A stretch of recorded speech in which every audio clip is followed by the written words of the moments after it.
Alright everybody, it is time for my early thoughts video on Tainted Grail, The Fall of Avalon, which is pretty damn fun.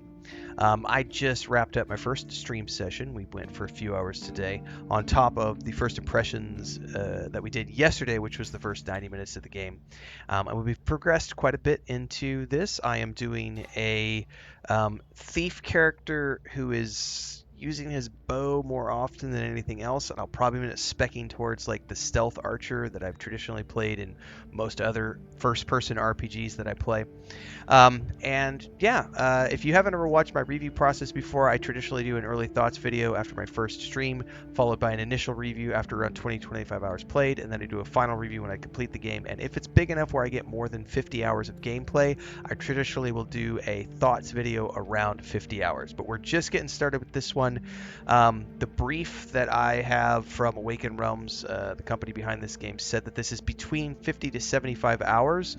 I think that just depends largely on what difficulty you're playing on. Are you doing completionist version, so on and so forth. So I don't know how much gameplay we're going to get out of this yet, but we are going to have a pretty big playthrough. I'm anticipating this being the mainstream game for at least the next week or so as we work our way through this Arthurian, dark, weird.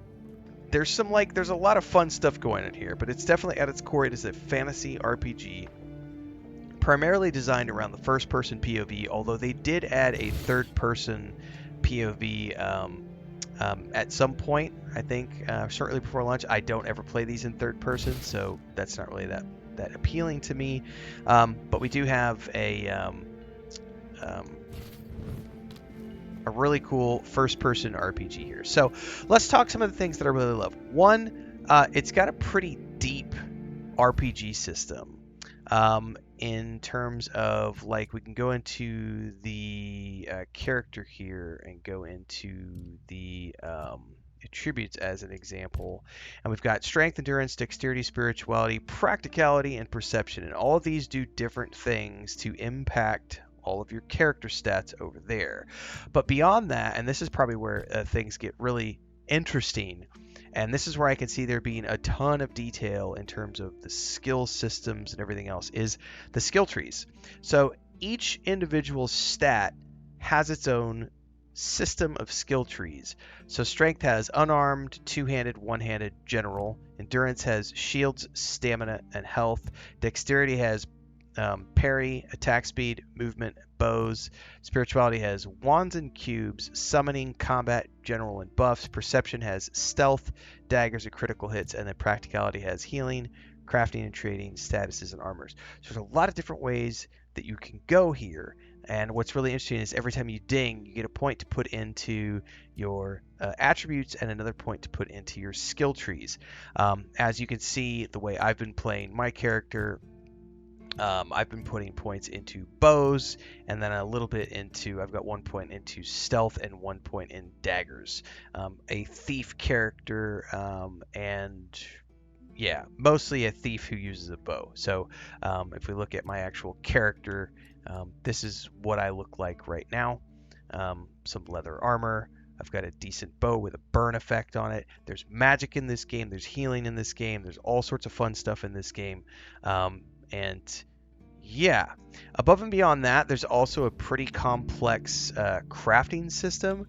So I don't know that I can access it from here per se. I think I have to go to I can go over here to the campfire, and we can take a look at this.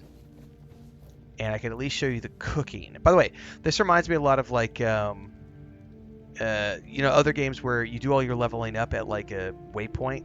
So you go to the fires are where you do cooking, resting. That's how you level up, by the way. And when you're in the field, you can start your own bonfire, but then you can spend these points that you can get. Not these points, these this resource, like cobwebs, I think it's what it's called, that you can spend to unlock additional things, like the ability to fast travel from your bonfire. What's up, buddy? Come here.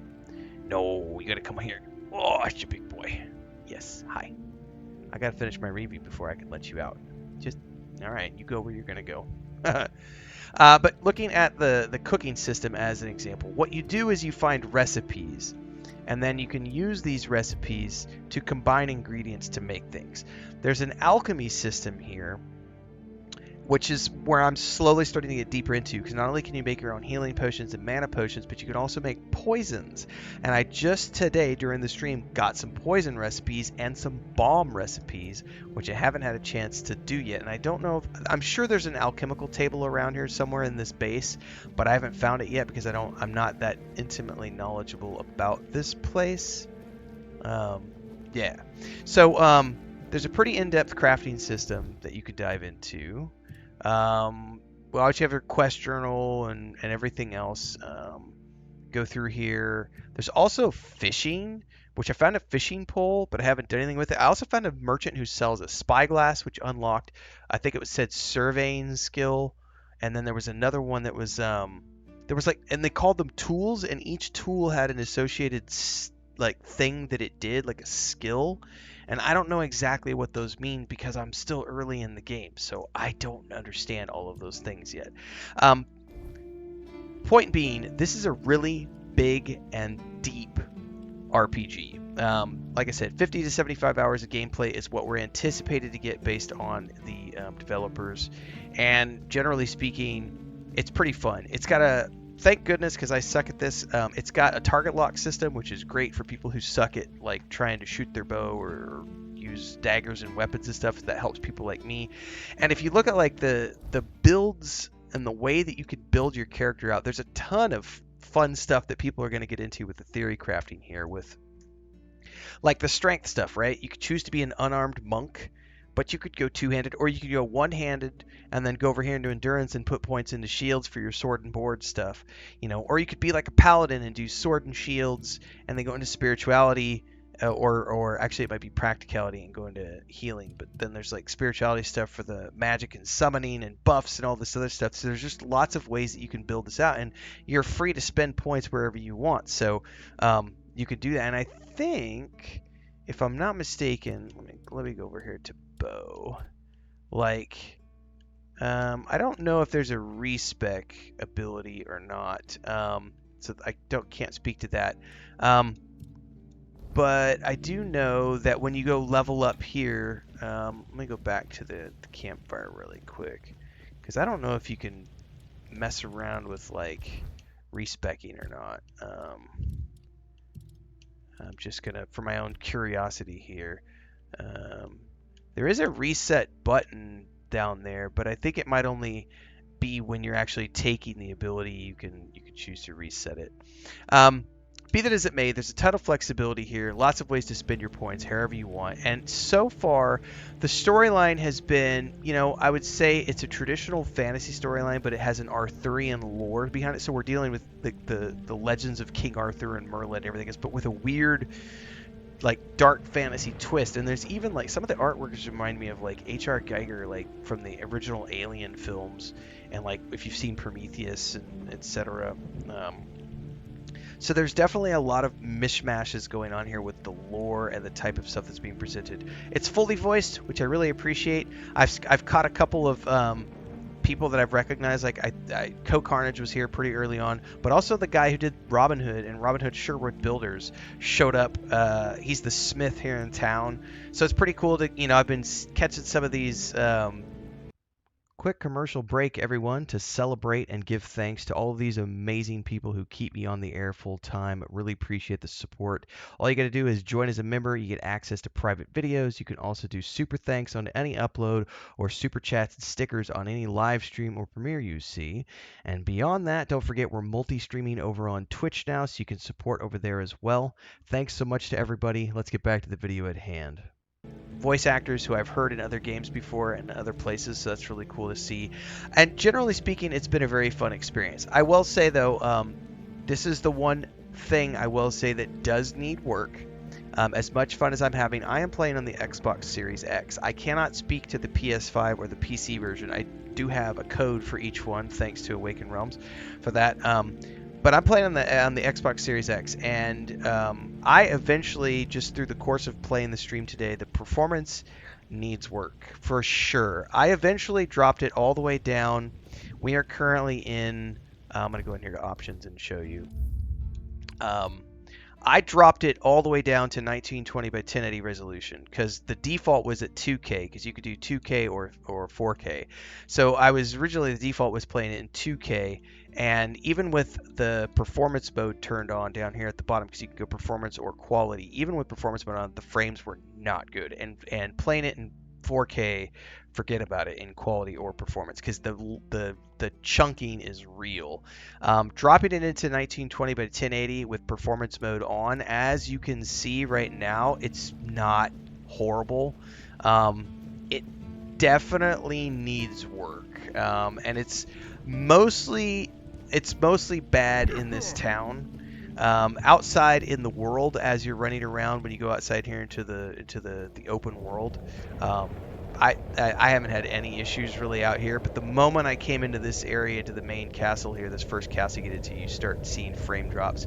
So I'm going to go ahead and continue tweaking graphics settings to see if I can't continue to smooth it out. I'm playing on the Xbox Series X, so that would be the one area I will say that as much fun as I'm having and as good as the game is so far. This is their first game, I think, as a studio, so I'm willing to give them a little bit of slack in that regards, but the performance definitely um, it needs some work on the Xbox to get it up to, I would expect that if you're going to be running it 4K in quality mode, be hitting like 30 frames should be the benchmark, but a performance mode should be able to get 60 frames, and which is what, for those of you who watch my channel, I don't normally talk about frames because I play all my games in performance mode for long sessions because it strains my eyes when I play like 8 to 12 hours a day. And I play every game that I play, whether it's PS5, Xbox, whatever, I always play in performance mode. I don't know that I've ever specifically talked about frames in any of my early thoughts videos or reviews before, but it is noticeable enough in this game. Like if I go in here and put this into 4K mode as an example, and uh, I accidentally did something there. Cancel. I want to put it, I'm going to show you guys just so you understand here. Put it into 4K mode and put it into quality, apply changes, go back. Okay.